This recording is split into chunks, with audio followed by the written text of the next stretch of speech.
madaxweynihii Axmed Ducaale safar degdeg uu ku baxay laakiin anaa u jooga booskiisa anaa ku hadlaya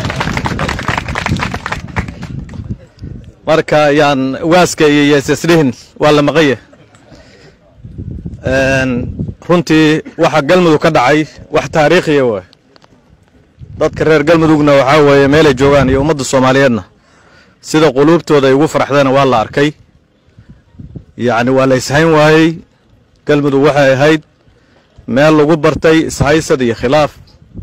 iyo isqabqabsi iyo madaxweynayaal meel kala jooga iyo baarlamaano kala jooga iyo shirar jaraa'id oo la isku qabanayo iyo warqad marka mid qoro mid kala warqad kala qorayo waxaan u malaynayaa maanta waxaan ka ducaysanaynaa arrintaasaan ka ducaysanaynaa ilaahayna waa kii naga waday waana kan dawlad goboleedyo iyo dad badan oo muddo dheer jiray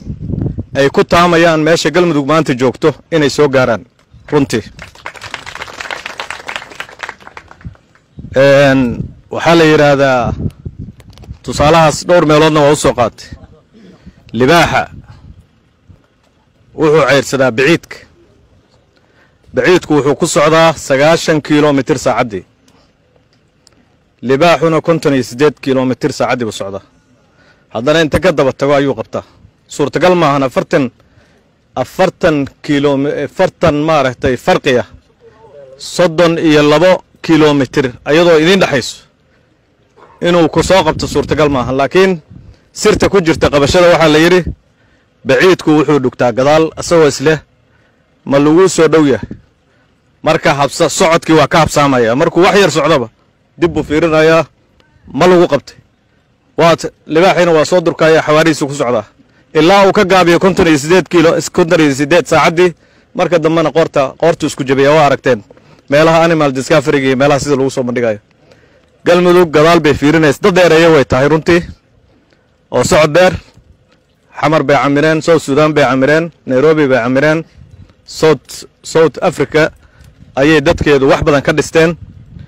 laakiin marka deegaankooda la fiiriyo waxa isleedahay maxaa ku dhacay dib u fiirinta way waxaan isleeyahay annaga dib isku fiirin jirnay annaga is ceyrsan jirnay waxay la tahay wixii hadda ka dambeeya xawaarihii loogu talagalay dadka galmudug inay ku socdaan oo 90 iyo ka sii dheera inay ku socdaan waayo dib u fiirin dambe ma jirto taasa waxay keenaysaa in yididiilo badan ee dadka reer galmudug ay helaan marka runtii waxaan baliyeynayaa madaxweyne Axmed Ducaale iyo madaxweynaheena Axmed Cabdi Kaariye inay dhameeyeen si hoose u dhameeyeen arrimihii dhexdooda ahaa in kastoo dadaal xoogan lagu bixiyay waxa ka sii horeeyay dadkii tabashada qabay murashaxiinta ahaadaan siyaasiyiinta ahaadaan iyagana waa soo dhamaatay waxay la tahay hadda waxa la baadigoobayaa qof tabasho qaba ma jira reer galmudug siyaasi ah ayay madaxweynaha ku dhawaaqayaan madaxweyne ku-xigeenkii ma jira qof cid og baadi baa la dishay dadku fiirin jireen qof meel ku og ma jira qof wax qaba si loo daaweeyo intaan gaari u dhaqaaqin haddii aysan waxba jirin waxba lama sheegin waxay la tahay wixii hadda ka dambeeya waa la dhaqaaqaya dibna lama fiirin doono waxa runtii galmudug tii siyaasiga ah waa dhamaatay abwaankana waxaan leenahay saan gabay uga sugay inuu siyaasad noo galay abwaankii marka abwaan waxyaalaha la iska daweynayo nin walba barfishikiisa inuu qabsado hadda wixii ka dambeeya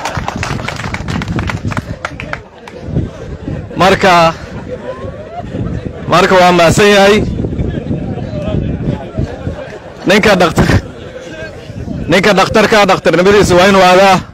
kan xanaanada xoolaha waadaa abwaankuna abwaannimadiisina joogo waxaan rabaa runtii waxaa jira cudur yar oo iska soo socday oo weli galmudug meelaha qaarkood laga maqlayo inkastoo dawladda galmudug madaxweynaha iyo madaxweyne ku-xigeenkii ay direen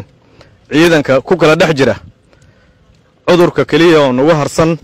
reer galmudug haddaan nahay oo ay tahay cudur gabow ah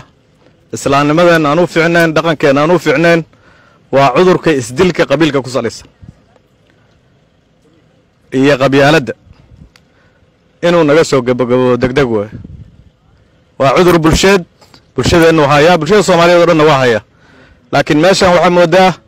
cudurkaas inuu jiro aadna uu xoogaana meelaha qaarkoodna ka nool yahay waxaan ku baaqaynaa in xabadda meel kastoo ay ka socoto Soomaaliya oo dhan gaar ahaan galmudug in la joojiyo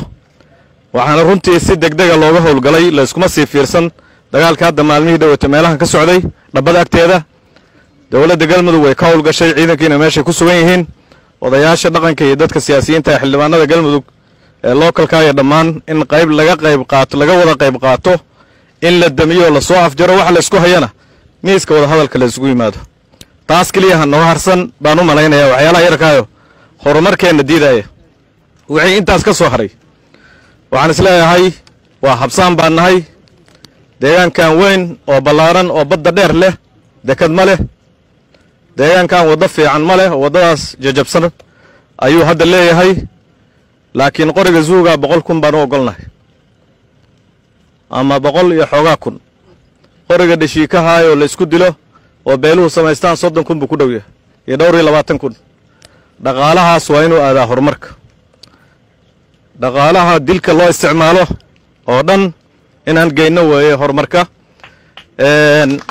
ganacsatada iyo dadka reer galmudugna hadday deegaankan uga cabsan jireen midnimo ma leh waa ku khasaaraysaan xoolo haddaa gelisaan South Sudan oo cawaani degantaha ka roon ama meelo kale South Africa oo la isdilayo la isgowracaya ka roon maanta nabad weeye waa la maal gashan karaa waa furan tahay wax haysto ma leh dekadahiisa iyo dhulkiisa caadiga iyo deegaankan oo dhami waa ka suurtagal waxaan u malaynayaa rule of law inuu ka jiri doono hadda kadib aysan dhici doonin qof license u haysto inuu inta wax dilo maqaayada ka sheekeeyo inay soo gabagabowdo dadka dilka inta wax dila sida ayagoo ruqsad u haysto kale haddana bulshada iska dhex jooga taasi inay naga soo gabagabowdo way ruqsadaas